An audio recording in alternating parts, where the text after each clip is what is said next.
Hello to you all, it's me GhostCritic, and here's another new comic book day video for your entertainment.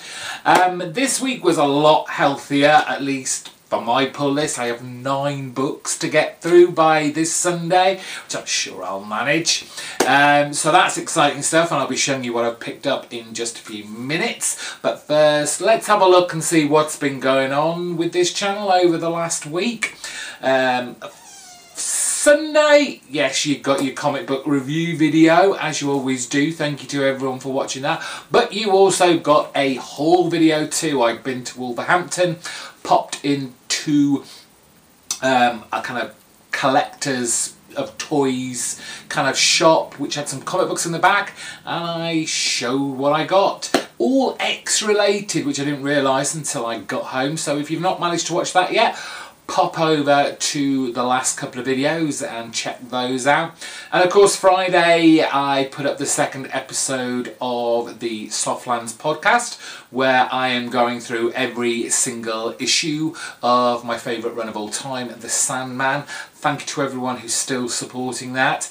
This Friday I'm skipping a week for the podcast because, as I said right at the very beginning of the year, I was planning, and I'm still going to do it, and the first one is going to be this Friday, where I'm going to kind of branch out a little bit from comics. I'm going to take a leaf out of our good buddy Scott, Costum Bromstar, and I'm going to be talking about music, TV and movies.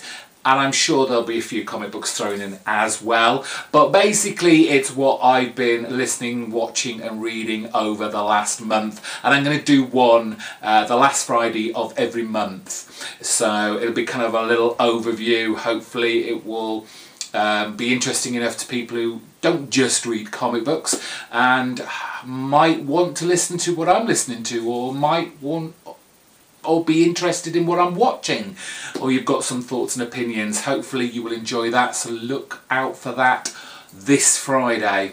Then the following Friday we'll be back with the Softlands podcast. Right, those 9 books. Get through these. We're going to kick off with the smaller publishing companies this time. I'm kicking off with the Valiant book Exo Man of War, issue number 11. Always great fun sci-fi adventure. I've just noticed when I was looking through my comic books, we've got the artist Ryan Bodenheim on here. Now I don't remember him being the artist on the previous issue, and I thought they were kind of taking 3 or 4 issue runs at a time, so I don't know what's happened there. But looking inside, and I'm not saying it's bad art by any means from just a cursory glance, but it is not the kind of gorgeous painted art style that we've been having over the last 10 issues. It's more your standard comic book fare. It might still be good. Like I said, I've only had a cursory glance through it without trying to spoil it for myself before I read it. I don't know how long this is meant to go on for. If anybody knows out there, please let me know in the comments section below if this is the penultimate episode. I always thought it was just a maxi series, but it doesn't yet seem to have any ending in sight per se, so it'll be interesting to see how much longer this has got to go. But I'm loving it anyway, and it can go on for as long as it wants in my eyes.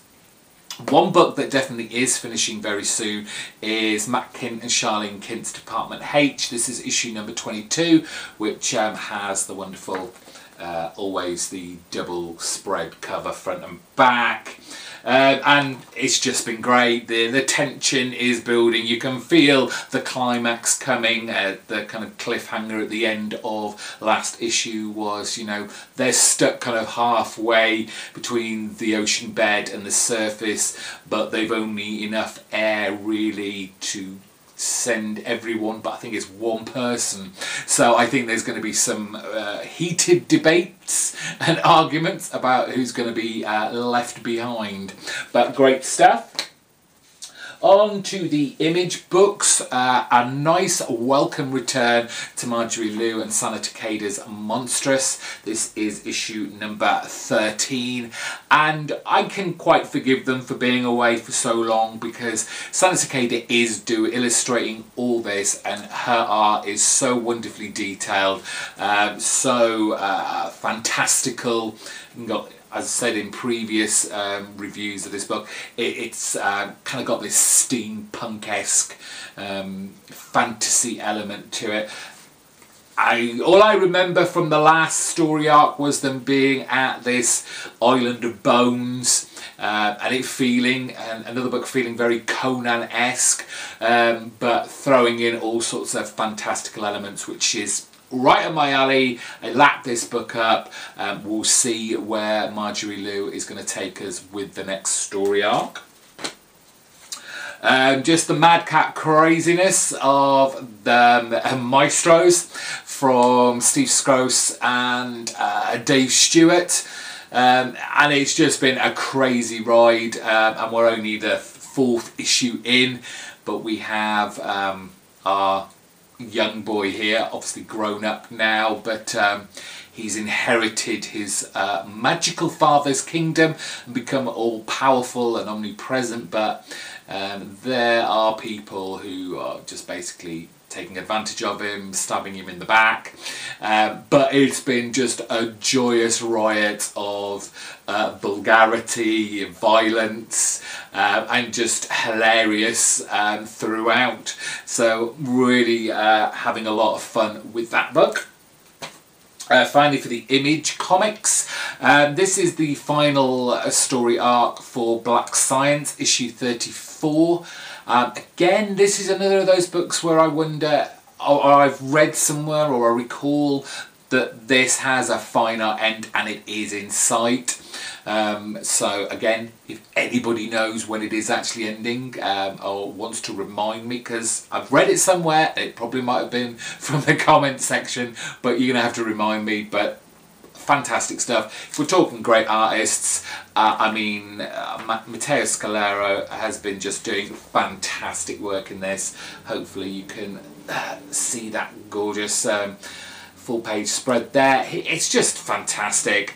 He can do no wrong by me. If he wants to draw and colour and everything, every comic that I get, he's quite welcome to. Only one book from DC this week. It's The Flash, issue 39, the start of a new storyline, Perfect Storm, and Grodd is back. Yes, the Grodd, isn't he kind of like a super intelligent kind of gorilla? One of, I'm guessing, the Flash's rogues gallery. Me not being particularly familiar with the Flash's history, but I'm all in here. I've had a really fun time with the Flash over these 39 issues. Very sketchy in just tiny little places, but there's been enough there to keep me reading and wanting to keep getting the Flash. So again, my memory is just so terrible.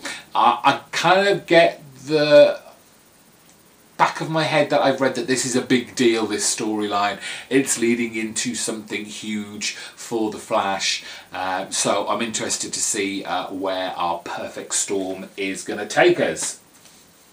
Last 3 books are from Marvel this week.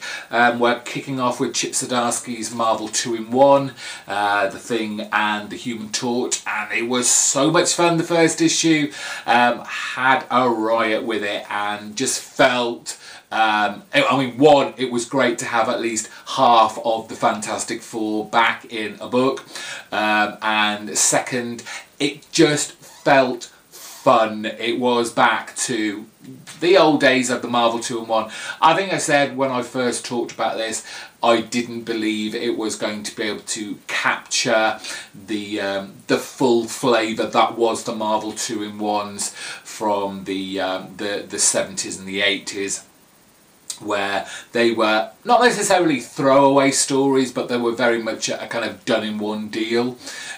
This seems to be spreading itself out, for want of a better phrase. and it's just been a great first issue, so I'm looking forward to being thoroughly entertained with this. Love this kind of half homage to Fantastic Four #1 with the Thing and Human Torch fighting a mole creature, and basically Doom just walking away, basically saying this isn't worth my time. So nice little touch there for the cover. And we don't get just one, but we get 2 blasts of X-Men Blue this week. It's the final part of the Cross Time Capers storyline from Cullen Bunn. Be interesting to see how they wrap this up and what this whole deal of them being in the present, causing havoc in the past, and maybe Magneto's, his underlying storyline that's been going on throughout in getting them back to their own time. Is this all part of it? It's still continuing on after this. There's an issue 21, but this story apparently leads into the first X-Men Blue annual that's coming out today, which is part 1 of the new storyline, Poison X, and as you can see from the cover, it's all got to do with Venom, which is one of my favourite Spidey characters within his roster of evil villains that he goes up against. So it's going to be interesting how the X-Men I guess get forced into what is essentially a Spider-Man villain, and how this all kind of mixes in with it. I don't know if this is crossing over between many different issues.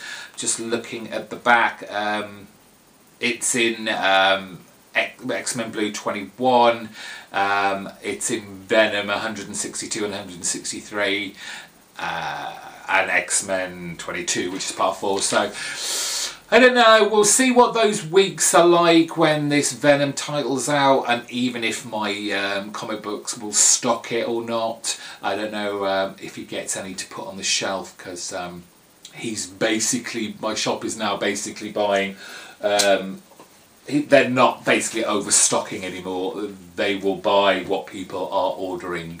I think I said before, if I want anything new from now on, order it, even if it's only like the first issue, rather than just putting it permanently on my pull list and then having to buy the next 2 or 3 issues even if I don't like it because of the way he orders his comics. But that's it for comics this week. To show you, if you want to hear my thoughts about all those, remember to check back on Sunday where my comic book review video will be up. Please come back and watch that, and be ready for the first of a monthly series about what I've been watching, listening to and reading over the last month. So a kind of favourites video, I guess you'd call it. Until then, I hope you enjoy all the books you picked. Let me know in the comments section down below what new stuff you've been buying. Give this video a big thumbs up, and I hope you've watched right to the end here. It's always appreciated. If you're new to my channel, help a brother out and hit subscribe. Until next time, I'm going now. Bye bye.